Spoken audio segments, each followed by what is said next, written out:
A little girl warns Millionaire, "She locked me in the basement." He breaks down the door. Before we begin, subscribe if you believe empathy still has power. Enjoy the story. The late afternoon sun cast long shadows across the marble steps of the Ross mansion.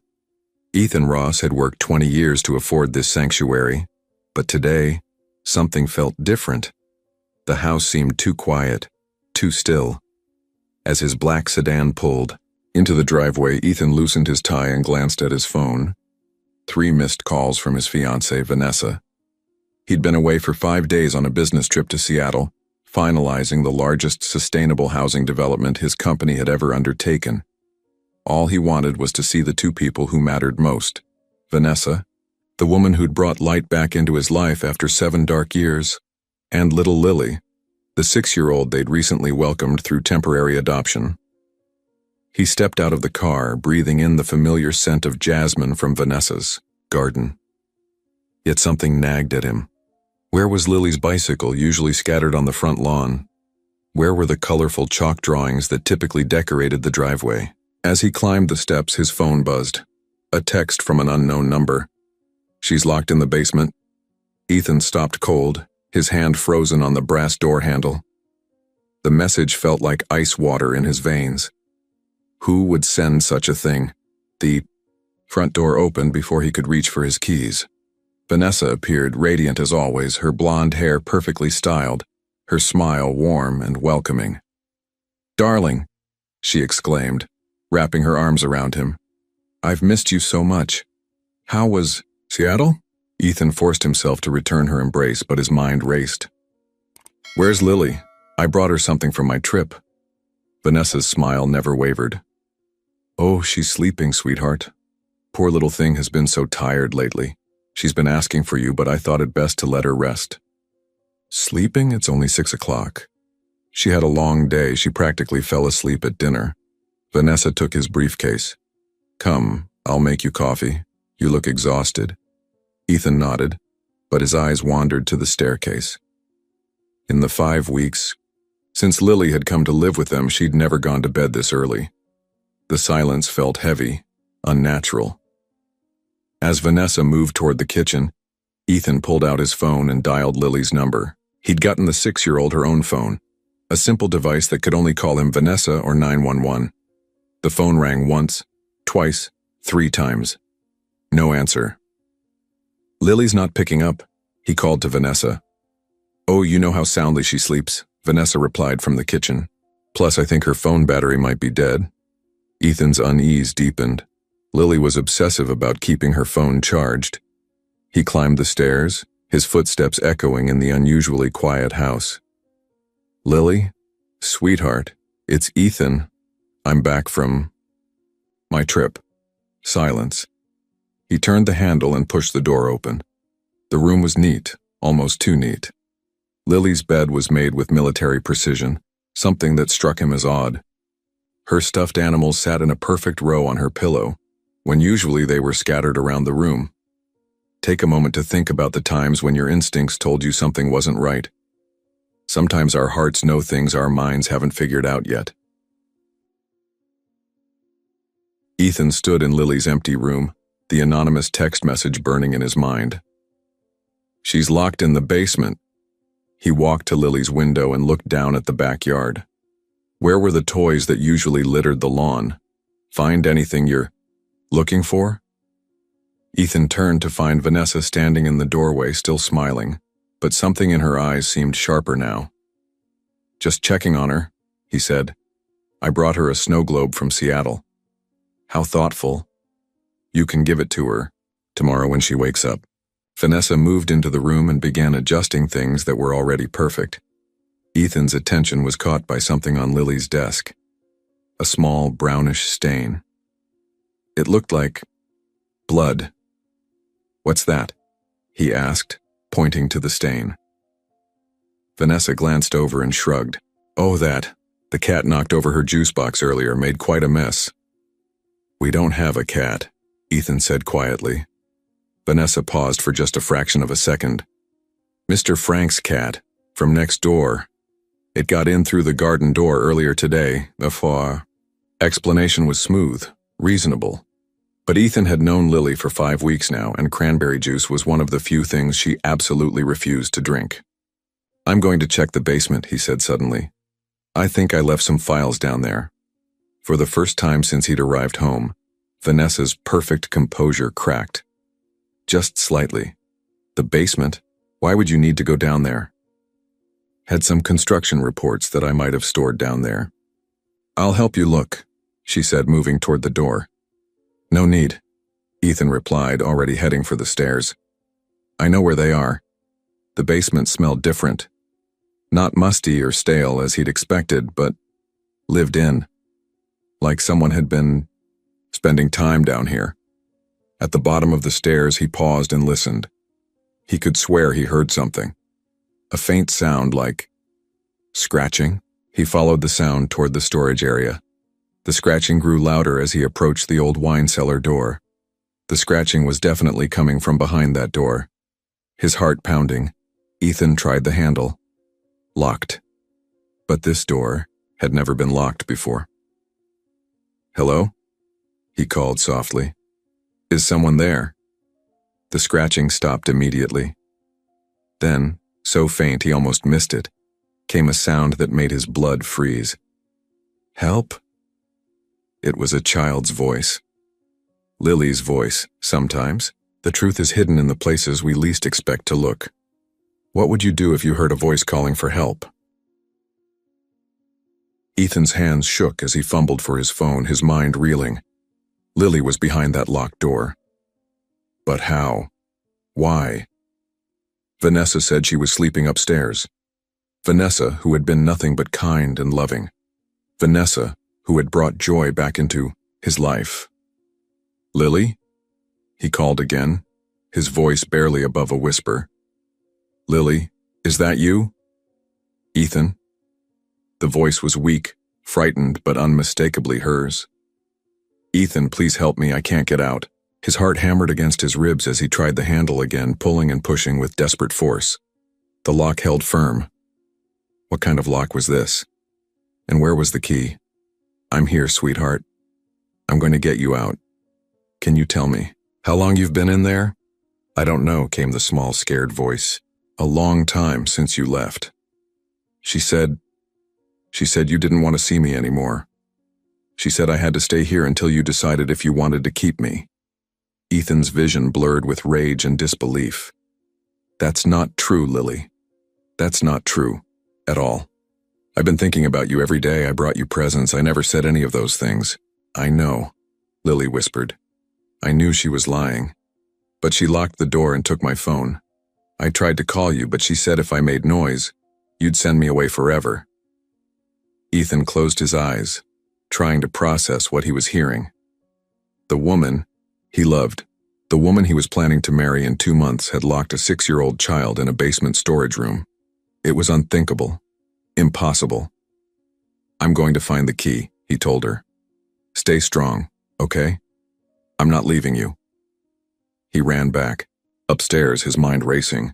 Where would Vanessa keep the key? And more importantly, where was Vanessa?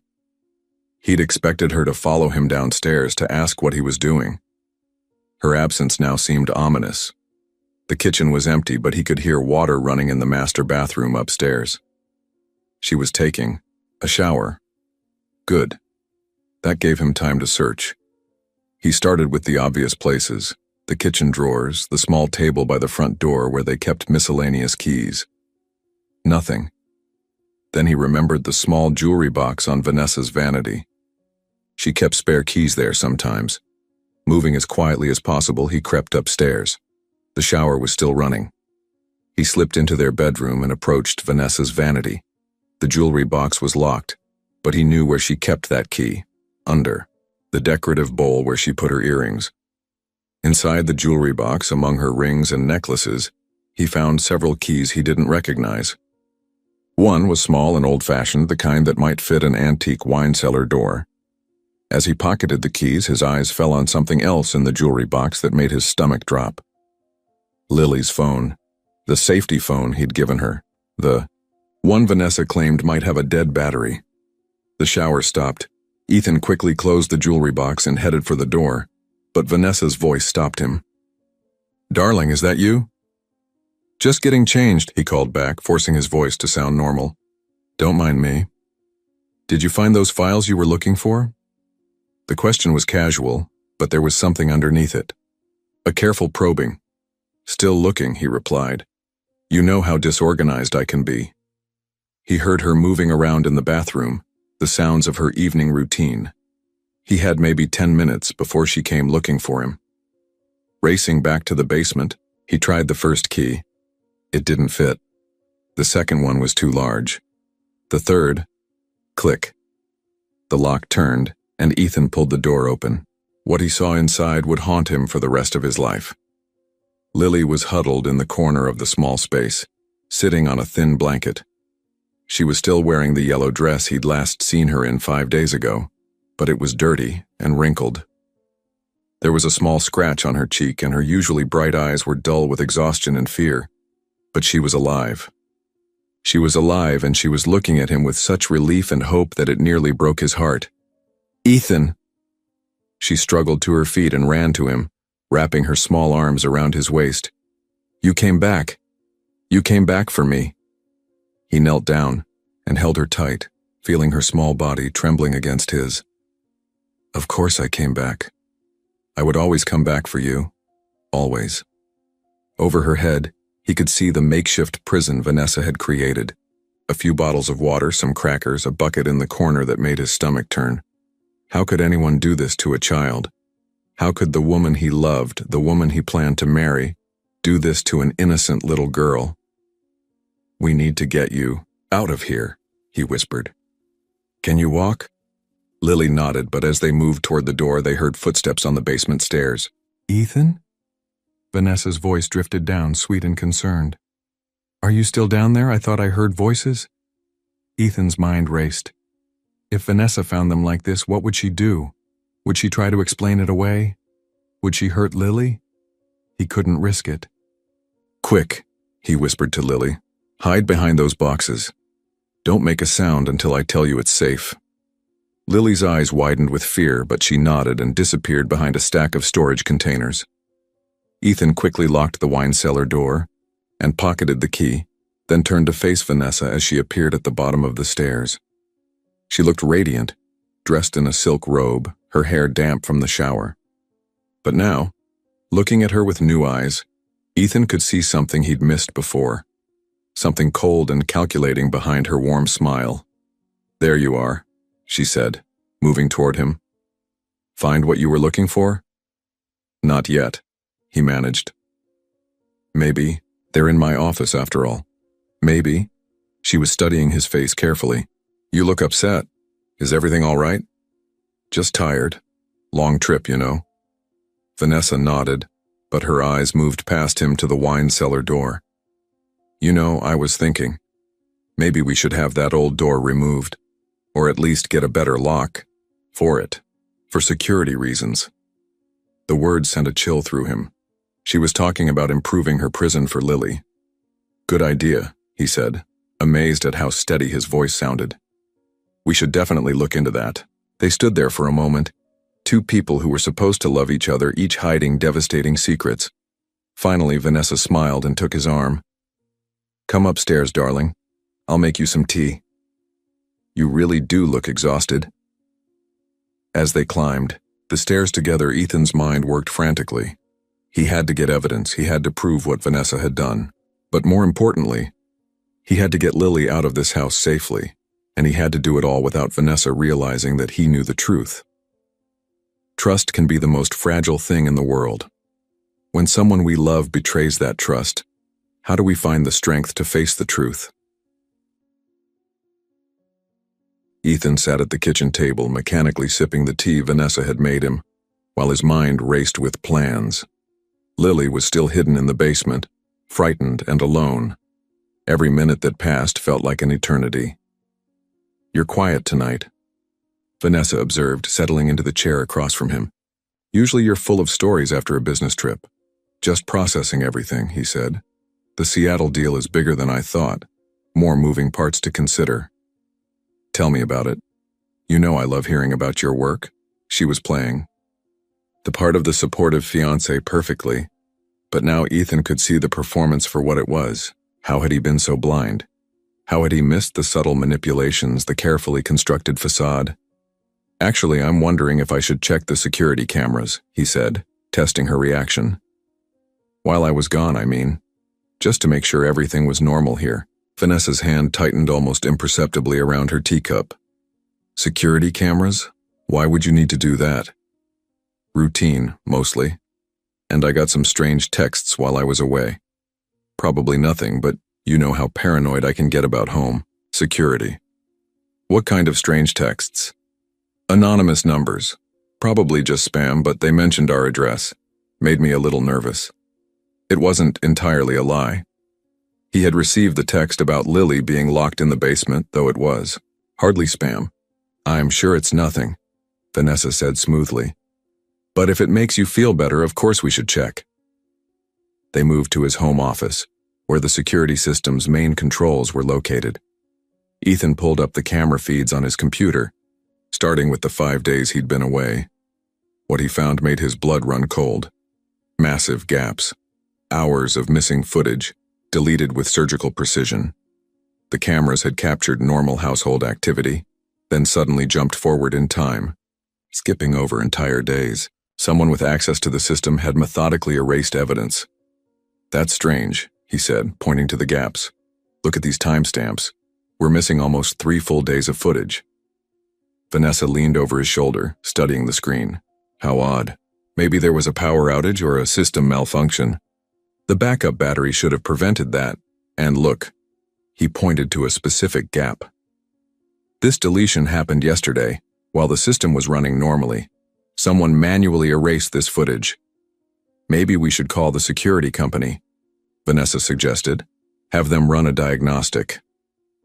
Maybe, Ethan agreed, but privately he was already planning his next move. I'm going to check with Mr. Frank tomorrow, see if he noticed anything unusual while I was gone. Again, that tiny flinch. So subtle he would have missed it before, but now he was watching for it. Mr. Frank? Why would he know anything? He's retired, home all day. He tends to notice when things are out of the ordinary on our street. Remember when those packages were being stolen last year? He's the one who spotted the thief. Right, Vanessa said slowly. Though you know how elderly neighbors can be. Sometimes they imagine things or misremember details. Frank's mind is sharp as a tack. That's why I trust his observations. Ethan was improvising, but he could see that the mention of their neighbor was making Vanessa uncomfortable. Had Frank seen something? Had he tried to check on Lily during the week? I think I'll go over there now, actually, Ethan said, standing up. The lights are still on in his house. Now? It's almost 9 o'clock. Don't you think that's a bit late for a social call? Frank stays up until 11 watching the news. He won't mind. Vanessa was clearly struggling to find a reason to stop him without seeming suspicious. Well, I suppose, but don't be too long. We have that early dinner with my parents tomorrow, remember? Ethan had completely forgotten about the dinner with Vanessa's parents. Under normal circumstances, he enjoyed their company. But now, the thought of sitting through hours of polite conversation while Lily remained trapped in the basement felt impossible. Of course, he said. I'll just be a few minutes. He grabbed his jacket and headed for the door, but Vanessa's voice stopped him. Ethan? Yes? I love you. You know that, right? The words should have warmed his heart. Instead, they felt like ice water in his veins, because now he could hear what lay beneath them. Not love, but possession. Not affection, but control. I love you too, he said, and hated himself for the lie. The walk to Frank Morrison's house took less than 2 minutes, but it felt like a lifetime. Frank was indeed awake, sitting in his front window reading a newspaper, just as he did every evening. When he saw Ethan approaching, he set down his paper and opened the door before Ethan could knock. Ethan? Good to see you, son. How was your trip? Frank was 65, a retired postal worker who'd lived in the neighborhood for 20 years. He was one of those people who noticed everything but gossiped about nothing. Exactly the kind of neighbor Ethan valued. Productive, thanks. Frank, I wanted to ask you something. Did you notice anything unusual at my house while I was away? Anyone coming or going at odd hours? Frank's expression grew serious. Funny you should ask. I was going to mention something to you, but I wasn't sure if it was my place. Ethan's heart rate picked up. What did you see? Well, it's about little Lily. I haven't seen her outside all week. Usually she's in your backyard every day playing or riding her bike. But this week, nothing. I started to wonder if maybe she'd gotten sick, or if you'd taken her with you on your trip. What else? There was something else. Wednesday night, late, I heard what sounded like a child crying. It was faint, seemed to be coming from your house, but I couldn't tell exactly where. I almost called, but then it stopped, and I figured maybe it was the TV or something. Ethan's hands clenched into fists. Wednesday night would have been Lily's. Third day locked in the basement. And Thursday, Frank continued, I saw Vanessa carrying bags out to the trash at around midnight. Big black garbage bags. Seemed odd, since trash pickup isn't until Friday afternoon. And she looked nervous. Kept checking the street like she was worried someone would see her. Did you see what was in the bags? No, but they looked heavy. And one of them had something sticking out. Looked like fabric. Maybe old clothes. Or linens. Lily's clothes, Ethan realized. Vanessa had been throwing away evidence of Lily's presence in the house. Frank, this is important. If I asked you to call the police, would you be willing to tell them what you just told me? Frank's eyes widened. The police? Ethan, what's going on? I can't explain everything right now, but I think Lily might be in danger. I need to gather more evidence before I make any moves, but I wanted to know if you'd back me up when the time comes. Of course, Frank said without hesitation. That little girl, she's something special. Always waves to me when she sees me in the garden. Has the sweetest smile if someone's hurt her. No one's hurt her, Ethan said quickly. But she's not safe. I'm going to make sure she's safe, Frank, I promise. As he walked back to his house, Ethan's phone buzzed with a text message. For a moment, his heart stopped. Was it another anonymous warning? But the message was from Grace Chen, a woman who worked in his company's community relations department. Hi, Ethan. I know this is weird, but I need to talk to you about Lily. It's urgent.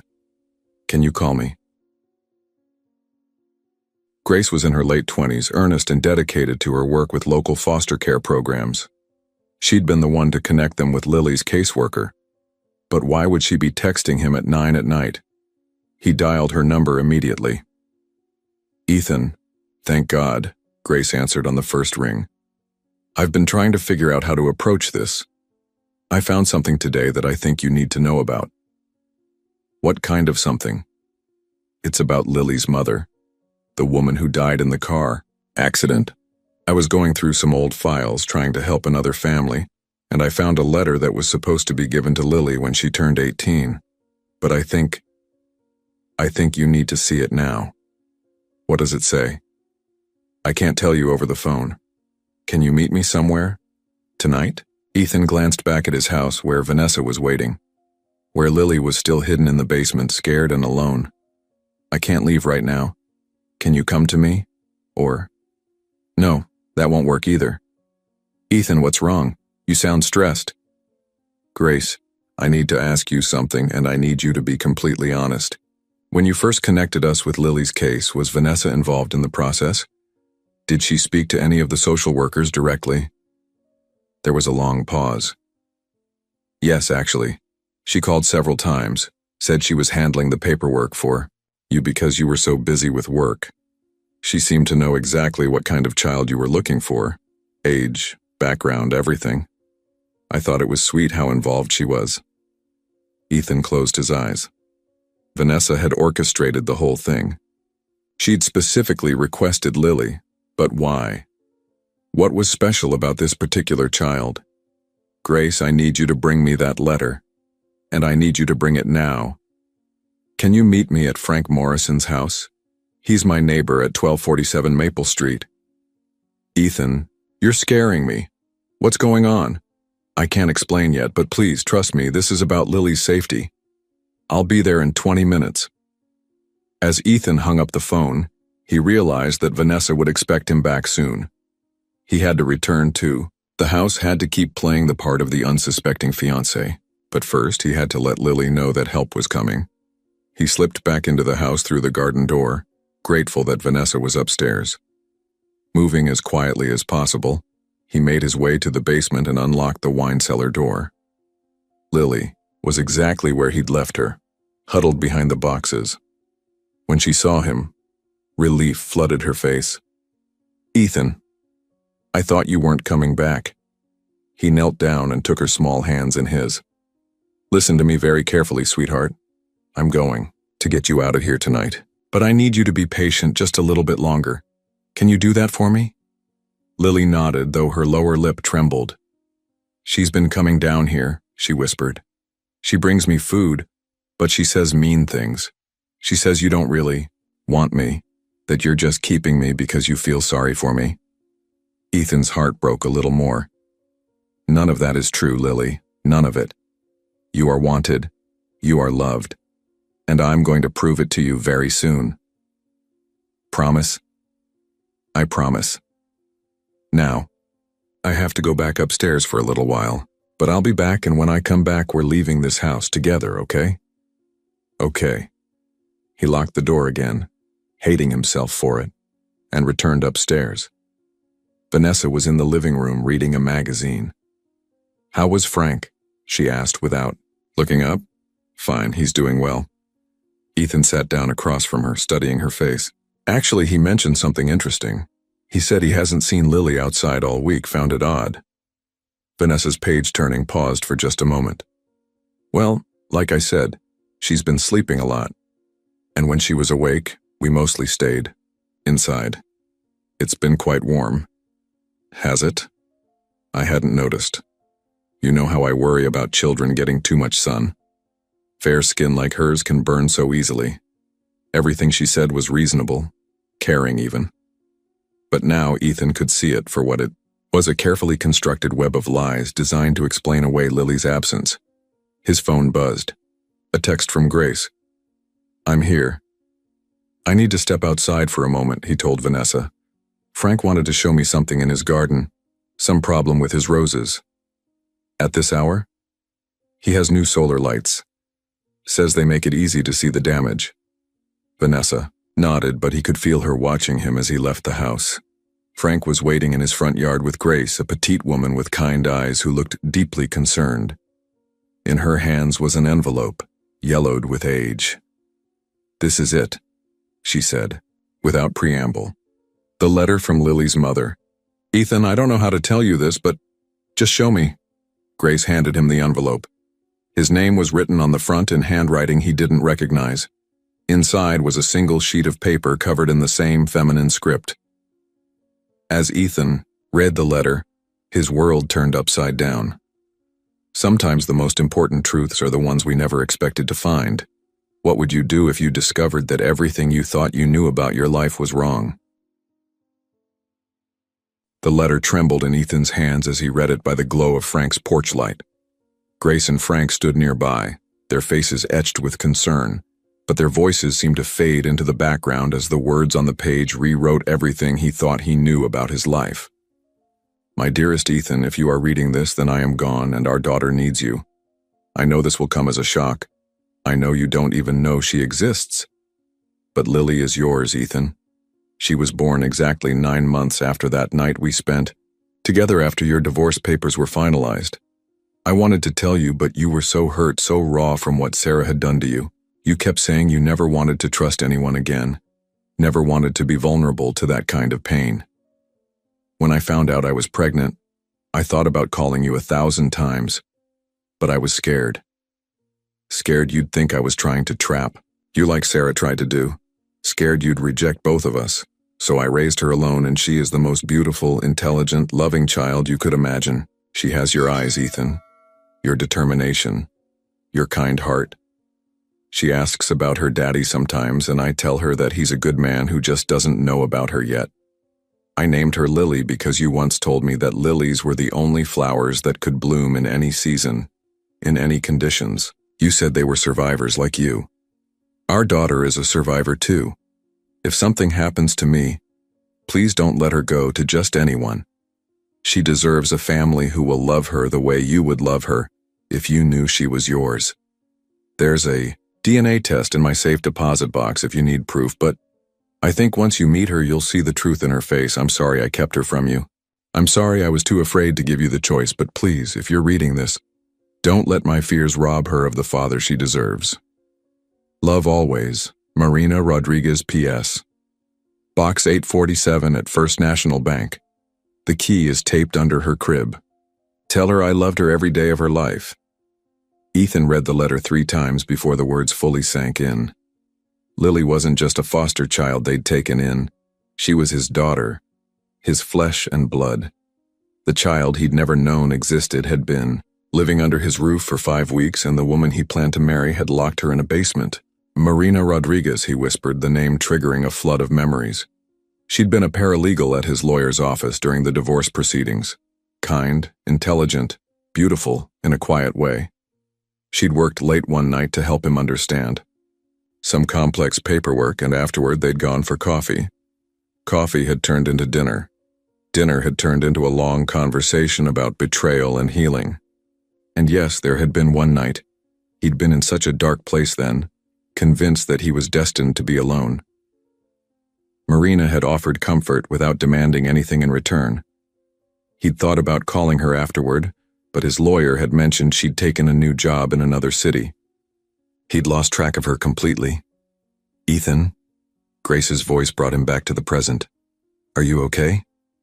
You look like you've seen a ghost. She's my daughter, he said, his voice barely audible.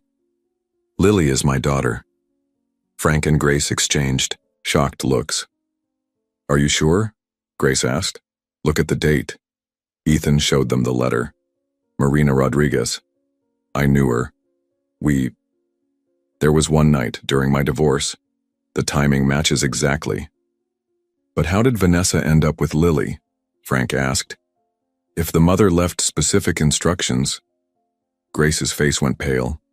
Oh my God. Vanessa called the social services office multiple times after Marina's death. She said she was calling on your behalf, that you were specifically interested in providing a home for Lily. She seemed to know so many details about the case. We thought you'd sent her. I never sent her, Ethan said, his mind racing. I'd never even heard of Lily Rodriguez until Vanessa suggested we look into foster care. She said she'd done some research and found a child who needed a temporary home. But how would she have known about the connection between you and Marina? Frank asked. Ethan thought back to his divorce proceedings, to the law office where he'd met Marina. My ex-wife, he said suddenly. Sarah worked at that same law firm before we got married. She might have known Marina, might have known about that night. You think your ex-wife told Vanessa about Lily? Sarah and Vanessa have been friends for years. They went to college together. Sarah's the one who introduced us. The pieces were falling into place, creating a picture so ugly it made him sick. They planned this. They planned all of it. But why? Grace asked. Why would Vanessa want to adopt your biological daughter if she was just going to? She couldn't finish. The sentence control, Frank said grimly. If she's planning to marry him and there's a child involved, especially his biological child, that's leverage. That's permanent connection. Ethan's phone buzzed with a text from Vanessa. Everything okay? You've been gone a while. I have. To get back, he said. If she gets suspicious, you have to call the police, Grace said urgently. You have to get Lily out of there. With what evidence? Vanessa will deny everything. She'll say Lily's upstairs sleeping, and when the police check, the room will be empty. She'll have moved her by then. The neighbor's testimony, Frank began, won't be enough. Not against her word. I need proof. Hard evidence that she's been holding Lily against her will. Ethan's mind was working frantically. Grace, I need you to do something for me. I need you to call your contact at social services and verify Lily's custody arrangements. Get copies of all the paperwork Vanessa filed. It's past 10 o'clock. Call their emergency line. Tell them it's urgent. Tell them there's a child safety issue. What are you going to do? Ethan looked toward his house where lights glowed warm and welcoming in the windows. From the outside, it looked like a perfect home. Inside, a 6-year-old girl was imprisoned by the woman who was supposed to love and protect her. His daughter. His own daughter. I'm going to end this, he said. Tonight. He walked back to his house on unsteady legs, the letter burning like fire in his pocket. As he reached the front door, he could hear music playing softly inside. Classical, soothing. Vanessa had set the scene perfectly for a romantic evening with her fiancé returning from a business trip. She was in the kitchen when he entered, humming along to the music as she arranged flowers in a vase. She looked up when she heard his footsteps, and her face lit up with that radiant smile he'd fallen in love with. There you are, I was starting to worry. How are Frank's roses? Aphids, Ethan said, amazed at how normal his voice sounded. Nothing that can't be handled with the right treatment. I'm glad. You know how much I love our neighborhood. I'd hate for anything to spoil it. The words seemed loaded with double meaning, but Ethan couldn't tell if he was reading too much into them or if Vanessa was already playing games. Vanessa, I've been thinking about our wedding. Oh? She set down the flowers and gave him her full attention. What about it? Maybe we should move the date up. Get married sooner. Her eyes lit up with genuine excitement. Really? How much sooner? Next week. This weekend even. We could fly to Vegas, make it simple and romantic. But what about all the plans we've made? The venue, the catering, our families. We can have a big party later. But I don't want to wait anymore. I want you to be my wife now. It was a test, and Vanessa passed it with flying colors. Her joy seemed completely authentic as she threw her arms around him. Yes, she exclaimed. Yes, of course. Oh, Ethan, that's the most romantic thing you've ever said. What about Lily? He asked, watching her face carefully. We'd need to arrange something for her during the honeymoon. Again, that barely perceptible pause. Well, we could ask my sister to watch her, or maybe find a nice boarding school with a summer program. Children adapt so quickly. A boarding school. She was already planning to get rid of Lily permanently. Actually, Ethan said, his heart pounding, I think I should check on her before we make any plans, maybe take her temperature, see if she's feeling better. Oh, don't wake her, Vanessa said quickly. She was so restless earlier. I finally got her settled down around 8. It's okay, I'll just peek in. Ethan, really, I think we should let her sleep. But he was already heading for the stairs. Vanessa followed him, her tone becoming more insistent. Darling, please. You know how cranky she gets when her sleep is interrupted.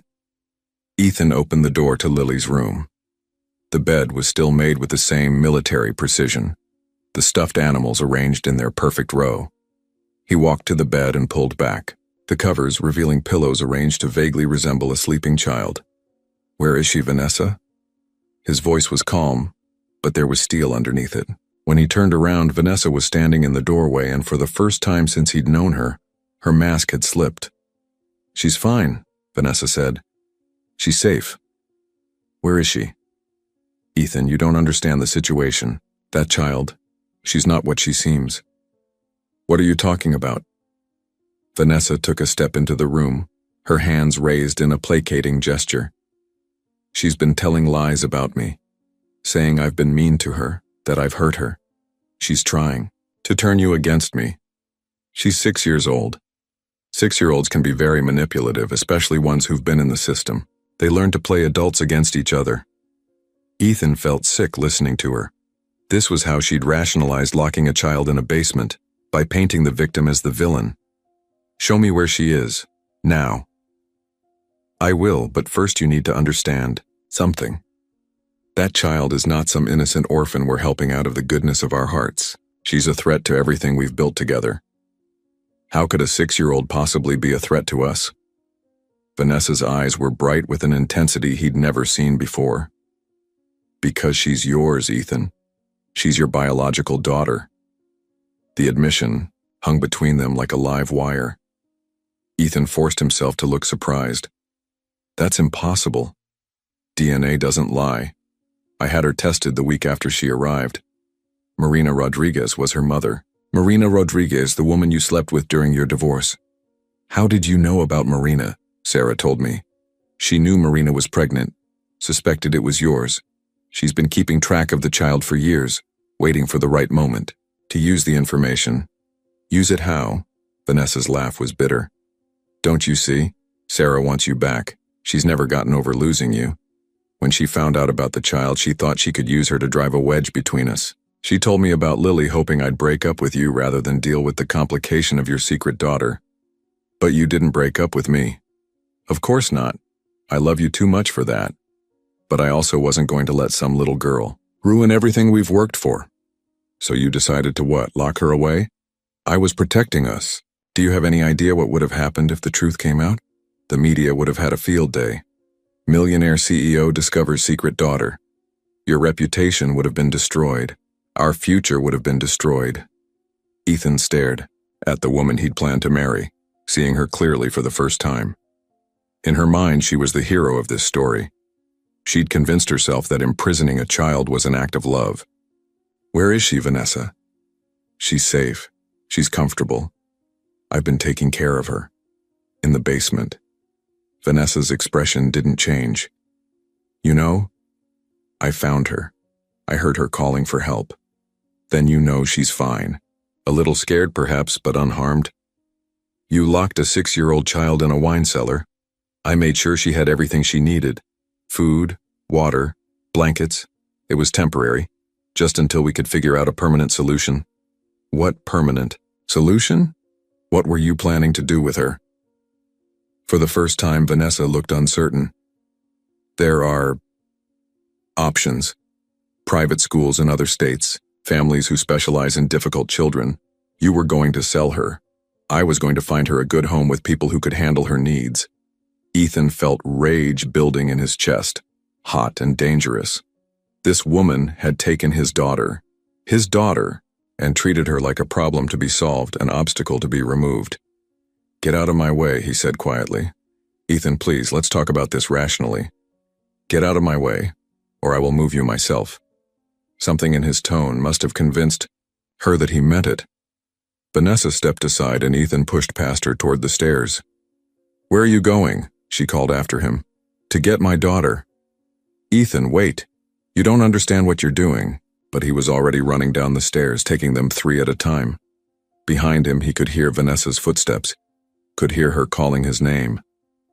But all that mattered now was getting to Lily, getting her out of that basement, holding her in his arms and telling her the truth. He was her father. He was her father, and he'd failed to protect her. But that ended now. There comes a moment when we have to choose between the life we've planned and the life that's calling us. What would you sacrifice to save someone you love? Ethan reached the basement and fumbled with the key. Behind him, Vanessa's footsteps echoed on the stairs. Ethan, stop. You're making a terrible mistake. The lock clicked open. Lily was huddled in the same corner, but now she looked up with hope. Lily, he said, dropping to his knees. I'm here. I'm getting you out. She ran to him and he scooped her up, feeling her small body shake against his chest. Is it time to go? She whispered. Yes, sweetheart. It's time to go. Vanessa appeared in the doorway, her perfect composure cracking.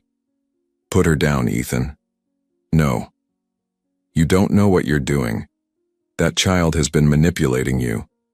Lily lifted her head and looked at Vanessa. You're the liar, she said quietly. You told me he didn't want me. She's trying to make me look like the villain. Stop, Ethan said firmly. Just stop talking. He moved toward the door, but Vanessa stepped in his path. She's your biological daughter? But what kind of life can you give her? You work 60 hours a week. You know nothing about raising children. I'll learn. Are you really going to throw away everything we have for a child you've known for 5 weeks? Lily's small voice interrupted them. Why did you lock me up? What did I do wrong? Vanessa's composure finally shattered. You exist, she screamed. You exist and you're going to ruin everything. Lily flinched, burying her face against Ethan's neck. "You're scaring her," he said quietly. "Good. Maybe she'll finally understand that she doesn't belong here." "She belongs here more than you do. This is her father's house." Vanessa's face crumpled. "I love you so much. Can't you see that everything I did was to protect what we have? You locked a child in a basement. My child. What about us? What about our wedding?" "There is no us. There is no wedding. You can't take her," Vanessa said suddenly. "She's not legally yours. If you try to leave with her, they'll call it kidnapping." "Let them try." Ethan pulled out his phone. "Let's call the police. Let's have them see the makeshift prison you created for a 6-year-old child." For the first time, Vanessa looked truly defeated. "I never meant for it to go this far," she said quietly. "I just couldn't bear to lose you. You lost me the moment you hurt her." And with that, he walked out of the house carrying his daughter, toward whatever future awaited them both. Real love doesn't imprison. It sets free. Sometimes the greatest gift we can give someone is the chance to become who they're meant to be. The cool night air felt like a blessing as Ethan carried Lily away from the house. Frank and Grace were waiting, relief flooding their faces when they saw them approaching. "Thank God," Grace breathed. "Is she okay?" "I think so," Ethan said. "Lily, these are my friends Frank and Grace. They've been very worried about you." Frank stepped forward slowly. "Hello there, little miss. I've been watching for you in the garden." "She wouldn't let me go outside," Lily said quietly. "She said if anyone saw me, they'd take me away." "No one's going to take you away from me," Ethan assured her. "I promise." Grace knelt down at Lily's eye level.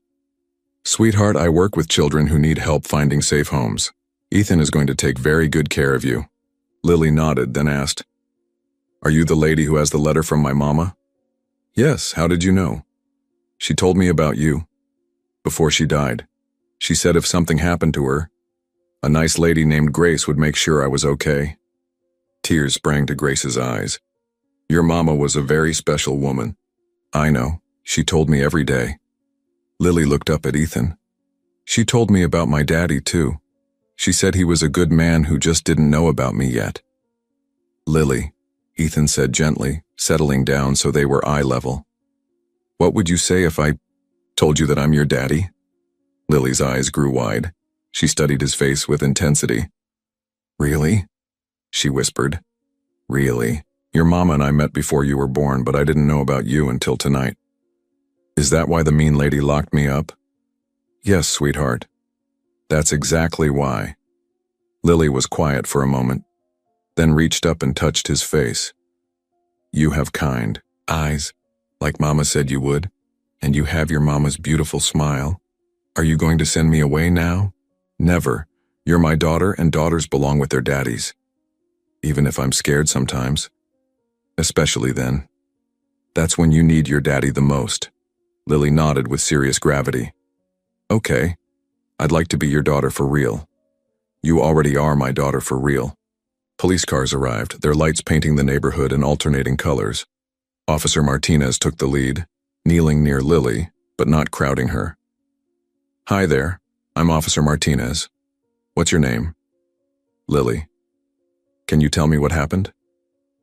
"The lady locked me in the basement. She said my daddy didn't want me anymore, but that was a lie." The officer spent 30 minutes taking statements. Throughout it all, Lily answered questions with heartbreaking clarity. "We'll need to search the house," Officer Martinez told Ethan. "But let's get Lily to a hospital first." As they prepared to leave, Lily tugged on Ethan's sleeve. "Daddy?" The word sent warmth through his entire system. "Yes, sweetheart? Are you going to live with me now? In a house where no one locks doors?" "Yes, baby girl. We're going to find a new house, and I'm going to put a beautiful lock on your door, one that only works from the inside. And we'll have a garden where I can play outside, the biggest, most beautiful garden you've ever seen. And maybe a dog?" Despite everything, Ethan found himself laughing. "Definitely a dog." As they drove through the night toward their new beginning, Lily rested her head on Ethan's shoulder. "Daddy?" "Yes? I'm glad you found me." I'm glad I found you too, baby. I'm the luckiest daddy in the whole world. Sometimes we discover that the life we thought we wanted was keeping us from the life we were meant to live. What unexpected blessing might be waiting for you? 3 weeks later, Ethan stood watching Lily arrange her stuffed animals in her new bedroom. This house was different from the mansion, smaller, cozier, with a wraparound porch and a yard with a climbing tree. "Daddy, look," Lily called, holding up a stuffed elephant. "Dr. Sarah gave this to me. She said elephants never forget, just like how I'll never forget that you came to save me." Dr. Sarah Hoffman was the child psychologist helping Lily process her trauma. The healing was ongoing, but Lily was proving remarkably resilient. "What, are you going to name her?" "Hope," Lily said without hesitation. "Because Dr. Sarah says hope is what kept me strong." "That's a perfect name." "Daddy, are you sad about the lady?" It was a question she'd asked several times since Vanessa's arrest. "I'm sad that she made choices that hurt people," Ethan said carefully. "But mostly I'm sad for you, that someone who was supposed to take care of you hurt you instead. But if she hadn't locked me up, you might never have found out I was your daughter. Out of something terrible had come something wonderful." "That's true, but I wish I could have found out in a way that didn't hurt you." "It's okay," Lily said, with childhood wisdom. "Dr. Sarah says sometimes bad things happen, but that doesn't mean we can't have good things after." Grace arrived with adoption papers. Today was the day it would be finalized. "This is it," Grace announced. "Judge Morrison wants to see you both in her chambers at 2 o'clock. 2 hours later, they stood in Judge Morrison's chambers. The judge was a woman with kind eyes and a gentle manner. "Well, Miss Lily, I understand you and Mr. Ross would like to make your family official." Lily nodded solemnly in her blue dress and her mother's heart necklace. "Do you understand what adoption means?" "It means he's going to be my daddy forever and ever, and nobody can ever take me away from him." "That's exactly right." "Mr. Ross, do you promise to love and care for Lily as your daughter?" "I do," Ethan said, his voice thick with emotion. "I promise to be the father she deserves." "And Lily, do you want Mr. Ross to be your daddy?" "Yes," Lily said with enthusiasm. "I want him to be my daddy, and I want us to live in our house with the climbing tree forever." Judge Morrison stamped the papers. "Then I hereby declare that this adoption is final. Lily Rodriguez is now legally Lily Ross." Lily launched herself into Ethan's arms as he spun her around, both crying happy tears. "We did it, baby girl. You're officially my daughter. And you're officially my daddy." They'd all witnessed something beautiful. A family forged by choice, love, and determination to overcome terrible circumstances. As they left the courthouse, Frank walked beside them with obvious pride. "You know," Frank said quietly, "I've been thinking about that anonymous text message." "What about it?" "Did you ever find out who sent it?" "No idea." "Why?" Frank smiled mysteriously. "Just curious. Funny how sometimes the right help comes from unexpected places." At home, Lily tugged on Ethan's hand. "Daddy, can we call Dr. Sarah? I want to tell her about being adopted." "Of course. And maybe we should start working on that garden." "Yes, and can we get the puppy tomorrow?" "Let's see how the garden goes first." As they drove through their neighborhood, Lily chattered excitedly about their future. Ethan felt overwhelmed with gratitude for the anonymous warning, for friends who'd stood by them, for Lily's incredible resilience. Most of all, he was grateful for Marina Rodriguez, who had given him the greatest gift of his life. The nightmare was over. The healing was ongoing, but the future stretched ahead, bright with possibility and filled with love that could overcome any darkness. Every ending is also a beginning. Sometimes the greatest blessings come disguised as challenges, teaching us what we're truly capable of when love guides our way. 6 months later, Ethan stood making Saturday morning pancakes while Lily played with their golden retriever puppy, Charlie, in the garden. The morning light illuminated a life that felt peaceful and complete. Lily had started first grade and was thriving. Ethan had changed his business practices, delegating more and refusing unnecessary travel. Success meant something different when you had someone waiting for bedtime stories. Vanessa had accepted a plea deal, receiving 5 years in prison. She'd written expressing remorse, but Ethan knew that true love never sought to destroy innocence. A knock at the door interrupted his thoughts. Frank stood on the porch with an envelope, his expression mixing nervousness with determination. "Frank, good morning. Come in." "Actually, Ethan, I think we should sit down for this conversation." Something in Frank's tone made Ethan pause. "Is everything all right?" "Everything's fine, but I have something to tell you. You remember that anonymous text message?" "Of course. I sent it." Ethan stared at his neighbor.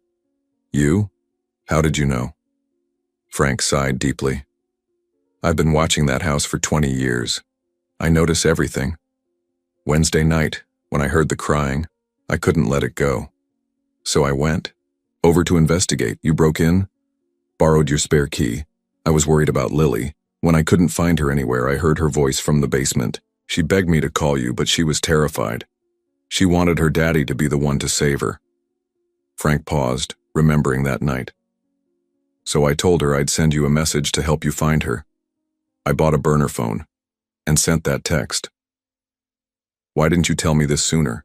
Frank looked at the envelope. "Because there's more. This was in your mailbox Wednesday morning. It's addressed to you, mailed from Marina Rodriguez 2 weeks before she died." Ethan's hands trembled. "Why do you have this?" "It was mixed in with my mail by mistake. I meant to bring it over immediately, but then I got the flu. By the time I felt better, I'd forgotten about it. Lily should hear this too." Frank nodded and got her. Lily came in with Charlie, her cheeks flushed from playing. "Hi. Mr. Frank, are you staying for pancakes?" "Maybe. But first, your daddy has something to read from your mama." Lily climbed onto the couch beside Ethan and looked at the envelope with wide eyes. "Is it another letter?" "Yes, baby." Ethan carefully opened the envelope. Inside was Marina's letter, explaining everything. How she'd been sick, how she'd finally found the courage to tell him about Lily, how she'd made arrangements with Grace to ensure Lily was placed with a loving family if something happened. She talks about you. Sometimes, based on the few stories I've shared, she calls you the daddy I haven't met yet. She draws pictures of a tall man with kind eyes who builds houses for families. When Ethan finished reading, Lily was quiet for a long moment. "Mama wrote to you before?" "Yes, baby. She wrote because she wanted us to find each other. But you didn't get the letter." "No, I didn't get it in time. But I think your mama and the universe conspired to bring us together anyway." Lily considered this seriously. "So if Mr. Frank hadn't sent you the message, you might never have known I was your daughter?" "That's right," Frank said quietly. "Your mama tried to tell your daddy 2 years ago, but the letter got lost. So when I realized who you were and that you were in trouble, I knew I had to help you find each other." "You saved me," Lily said to Frank with absolute certainty. "You saved me so I could be with my daddy." "You saved yourself, little one. You were brave and strong." They went to the bank to see the treasures Marina had left. Photos of Lily as a baby, videos of her first steps, a notebook documenting everything a father would want to know. There was also a letter for Lily. "My sweet Lily, if you're reading this with your daddy beside you, then my greatest wish has come true." When Ethan finished reading, Lily climbed into his lap. "I think Mama knew you would save me," she said simply. "She knew you would be exactly the daddy I needed. And you are exactly the daughter I never knew I needed." That evening, as he tucked Lily into bed, she asked one final question. "Daddy, do you think Mama can see us now?" Ethan looked around the room they'd decorated together. Walls covered with Lily's artwork, shelves filled with books they read together. "I think she can see us, baby girl. And I think she's very proud of the brave, beautiful daughter she raised. I love you, Daddy." "I love you too, Lily Hope Ross. Forever and always." Later that night, Ethan sat on his back porch, looking up at the stars. In his pocket was Marina's letter, a reminder of the courage it took to love someone enough to let A year ago, he'd thought he had his life figured out. But all of that had been built on lies, a hollow foundation that crumbled when truth touched it. This life, this small house with its climbing tree and flower garden, this routine of bedtime stories and school pickup, this was real. This was love in its purest form. The housing initiative Lily had suggested was breaking ground next month. They were calling it Marina's Garden, and every house would have a garden plot and a climbing tree. As he prepared to go inside, Ethan heard Lily talking to Charlie in her room, reading him a picture book. She did that when she was feeling especially secure. He thought about the anonymous text that had started it all. "She's locked in the basement." 4 simple words that had changed everything. Frank's courage had saved not just Lily, but Ethan, himself. Tomorrow would bring new adventures, school projects, soccer games, birthday parties where Lily would befriend every child in her class. Simple, beautiful moments that added up to an extraordinary life. But tonight, Ethan stood in his garden surrounded by flowers he and his daughter had planted together, listening to peaceful sounds of his family, and marveled at how sometimes the most devastating betrayals can lead to the most beautiful redemptions. Love had won. Love would always win. And in a small house with a climbing tree and a father who would never again let anyone lock his daughter's door, a little girl named Lily Hope Ross slept safely, dreaming of all the tomorrows they would share. The nightmare was over. The healing was complete. And the love story, the real love story between a father and daughter who had found each other against impossible odds, would continue for the rest of their lives. In the end, the greatest rescue isn't about breaking down doors or defeating villains. It's about choosing love over fear, trust over suspicion, and hope over despair. It's about listening to the small voices that call for help and answering with everything you have. Because sometimes, when we save someone else, we save ourselves too. This story reminds us that heroes come in many forms. Sometimes they're neighbors who notice when something's wrong. Sometimes they're social workers who ask the right questions. And sometimes they're parents who choose love over everything else they thought they wanted. In our own lives, we all have opportunities to be someone's anonymous text message, someone's moment of intervention, someone's reason to hope. The question isn't whether we're capable of making a difference. It's whether we're brave enough to act when the moment comes. If this story moved you, if it reminded you of the power we all have to change someone's world, please like this video and subscribe to our channel. Share it with someone who needs to remember that love really does win in the end, that families can be formed in the most unexpected ways, and that sometimes the greatest gifts come wrapped in the most challenging circumstances. Your support helps us continue telling stories that matter, stories that remind us of our shared humanity and the incredible power of choosing love over fear. Thank you for joining Lily and Ethan on their journey. And remember, you never know when your moment